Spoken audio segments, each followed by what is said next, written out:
যখন আমার বোন, যখন আমার ভাই এসে দাঁড়াচ্ছে, আমি তাদের দিকে তাকাচ্ছিলাম, সারা শরীর তাদের থর থর করে কাঁপছে। ভাইরা আমার, এইখানে দাঁড়িয়ে আছি, আপনাদেরকে একটা কথা মনে করিয়ে দেই, শাপলা না হলে কোনোদিন জুলাই হতো না। ফ্যাসিবাদের বিরুদ্ধে, খুনি হাসিনার বিরুদ্ধে, ভারতীয় আধিপত্যবাদের বিরুদ্ধে হাতে কোনো লাঠি না নিয়া, বাংলাদেশের একটা পতাকা নিয়া, গ্রামগঞ্জ থেকে, বাংলাদেশের সমস্ত জনপদ থেকে গুলির মুখে জীবন দিয়ে, বুক চিতিয়ে লড়াই করা শিখিয়েছিল এই শাপলা। আপনি ভাবেন, এইমাত্র আমার কাছে এই ফোনটা দিয়েছে শহীদ ফাহমিনের মা, যেই শহীদ ফাহমিন শহীদ হয়েছে এই জুলাইতে। সে শহীদ হওয়ার পরে তার বুকে একটা রক্তাক্ত কবিতা পাওয়া গিয়েছিল, যেই কবিতাটা লিখে সে শহীদ হয়েছিল। আজকে তার মা খুঁজে তার একটা কবিতা নিয়ে এসেছেন। অনেকে জুলাইয়ের সাথে শাপলার কানেকশন খুঁজে পান না, আর আমার 19 ইন্টারে পড়ুয়া একটা বাচ্চাও শাপলার সাথে জুলাইয়ের কানেকশন খুঁজে পায়।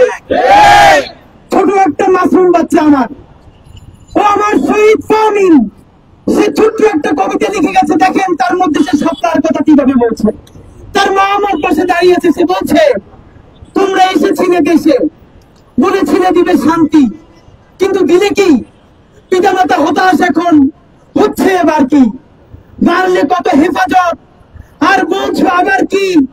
রং লিখে তারা পড়ে আছে, কাছে গেলেই নাকি দম, আর কত মিথ্যে কথা, ছাড়বে না তোমায় কেউ। বন্ধুরা আমার, শহীদ ফাহমিন যদি হেফাজতের কথা বুঝতে পারে, এই শাপলায় রং মেখে শুয়েছিল, এইরকম সুর মার্কা কথা যে বলে গিয়েছিল, ভারত ছাড়া এই জমিনে আর তার কোথাও আস্তানা হয় নাই। আপনাদেরকে অত্যন্ত দুঃখ নিয়ে একটা জিনিস দেখাতে চাই।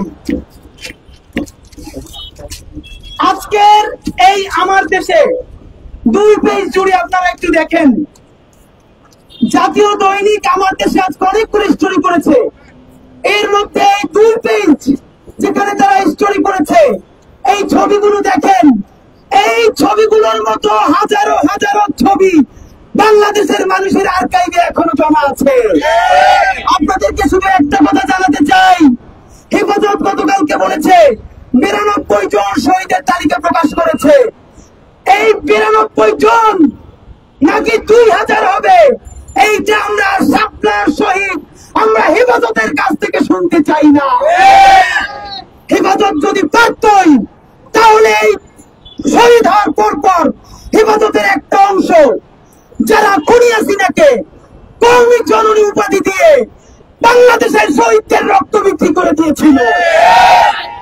এই শাপলার মালিক শুধু একা হেফাজত নয়, এই শাপলা বাংলাদেশের গণমানুষের, এই শাপলা 18 কোটি বাঙালি মুসলমানের। এই ভাইরা আমার, মুক্তিযুদ্ধ যেরকম আমরা আওয়ামী লীগের হাতে ছেড়ে দেই নাই, এই জুলাই যেরকম একক কোন রাজনৈতিক দলের কাছে ছেড়ে দেই নাই, এই শাপলাও আমরা শুধু হেফাজতের ভাইদের কাছে ছেড়ে দেব না। তারা তাদের মতো বিচার চাইবে, তারা তাদের মতো বলবে, কিন্তু রাষ্ট্রকে বলতে চাই, হেফাজতেরই যদি এখন তালিকা করা লাগে, তাহলে রাষ্ট্রের কাজ কি আপনাদের কাছে জবাব চাই?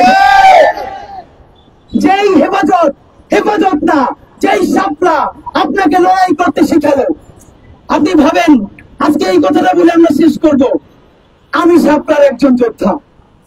এই কথা বলতে বাংলাদেশের আজও লক্ষ লক্ষ মানুষের লজ্জা লাগে, ভয় লাগে।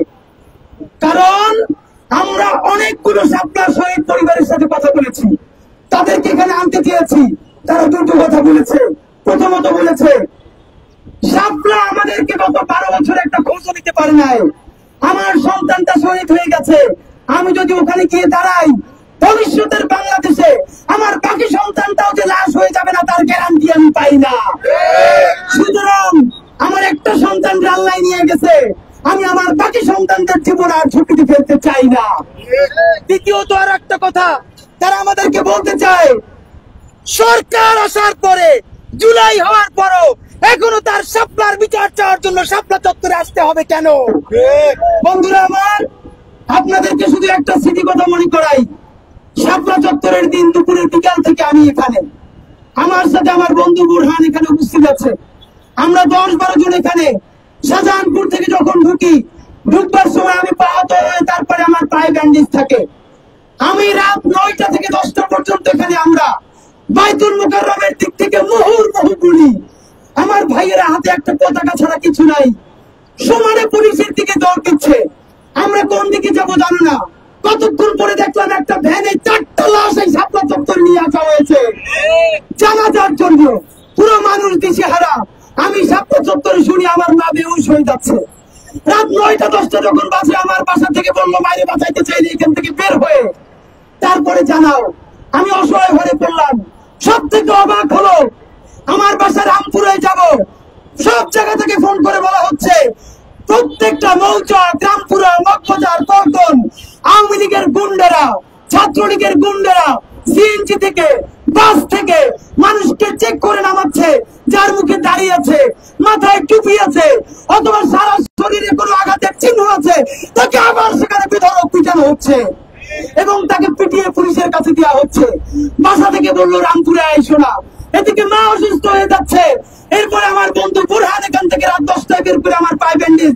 তার এক আত্মীয়ের বাসায় কোথায় বন্ধুরা আমার সারা রাত 1টা মিনিট ঘুমাতে পারি। শুধু একটা কথা বলি, ফজরের পর বিবিসি বাংলা তখন 6:30টায় সকাল এবং 7:30টায় 2টা সকালের প্রোগ্রাম করতো প্রভাতী এবং প্রত্যুষা নামে।